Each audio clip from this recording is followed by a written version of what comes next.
করছে?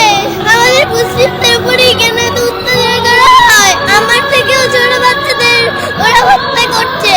আমি এখানে প্রতিবাদ জানানোর জন্য এসেছি। এই যুদ্ধ বন্ধ। ঘাস লতা পাতা খেয়ে বেঁচে আছে, ওদের কিচ্ছু নেই।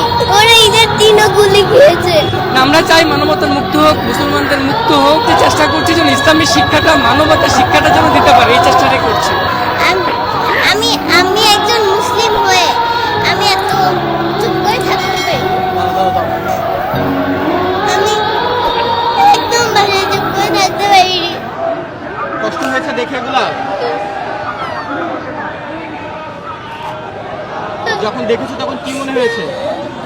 কেন আমার ভাই বোনদের উপর, কেন এত ছোট বাচ্চাদের উপর অত্যাচার করছে? আর আর কি কি খারাপ লেগেছে তোমার? আমাদের মুসলিমদের উপরেই কেন এত অত্যাচার করা হয়? আমি এসব ভাবতে পারি না। খুব খারাপ লেগেছে তোমার?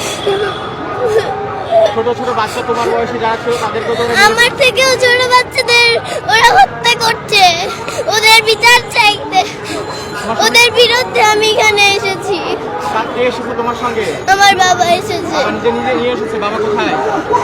ওই যে বাবা একটু এদিকে আসেন ভাইয়া, এদিকে আসেন ভাইয়া। বাবা সঙ্গে নিয়ে এসেছে? জি। বাবাকে তুমি বলেছিলে না বাবা তোমাকে নিয়ে এসেছে? ভাই একটু বসো। আমি বাবাকে বলে দিতাম। আমি চুপ করে থাকতে পারিনি। আমি এখানে প্রতিবাদ জানানোর জন্য এসেছি। হ্যাঁ, যদি বাচ্চাকে নিয়ে এসেছেন, একেবারে ছোট বাচ্চা, যদি একটু জানতে চাই আসলে ছিল কিনা নিজে নিয়ে আসা। এটা আসলে আমাদের ইমানি দায়িত্ব। বিশেষ করে আজারি সাহেবের একটা পোস্টে যখন দেখলাম যে আপনি আপনার সন্তানদেরকে নিয়ে আসবেন, এই পোস্টে আমি ওকে বলেছি, তখন সে বলেছে যে বাবা আমিও যাব। সেই চিন্তা ভাবনা থেকে নিয়ে আসছি। আর ও নিউজগুলি দেখে বাসায় কান্না করে খুব, যে ওর মতো বয়সের বাচ্চারা খেতে পাচ্ছে না, গুলিতে মরছে। এগুলি দেখে আমাকে বললো বাবা আমাকে নিয়েই যেতে হবে। ভাবলাম যে নিয়েই যাই, এই জন্য নিয়ে আসছি। আর কি খারাপ লেগেছিল?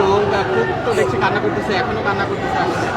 না, আমরা চাই মানবতার মুক্ত হোক, মুসলমানদের মুক্ত হোক, ফিলিস্তিনি মুক্ত হোক, সারা পৃথিবীর মুসলমানরা যেন মুক্ত থাকতে পারে, এটি আমরা চাই। সেটারই প্রতিবাদ করতে আমরা এসেছি আজকে এখানে। আপনাদেরকে ছোট থেকে কি এই শিক্ষা দিয়ে বড় করছেন কিনা? সেটাই চিন্তা করছি, যে চেষ্টা করছি যেন ইসলামের শিক্ষাটা, মানবতার শিক্ষাটা যেন দিতে পারে, এই চেষ্টাটাই করছি। তুমি কি চাও এখন? এই যুদ্ধ বন্ধ। আর এটাই চাই আমি। এটাই চাও? আল্লাহর কাছে দোয়া করছো? জি। কি দোয়া করছো তোমার ছোট ছোট ভাই বোনদের জন্য? এই যুদ্ধ যেন বন্ধ হয়। আমার মতো ছোট বাচ্চারা ঘাস লতা পাতা খেয়ে বেঁচে আছে, ওদের কিচ্ছু নেই। আমরা কি সুন্দর করে ঈদ পালন করেছি। ওরা ঈদের দিনও গুলি খেয়েছে। ওরা ঈদের দিনও মৃত্যু হয়েছে ওদের। ঠিক আছে বাবা, দোয়া করবো তাদের জন্য। ওদের জন্য তো আমার সবসময় থাকবে।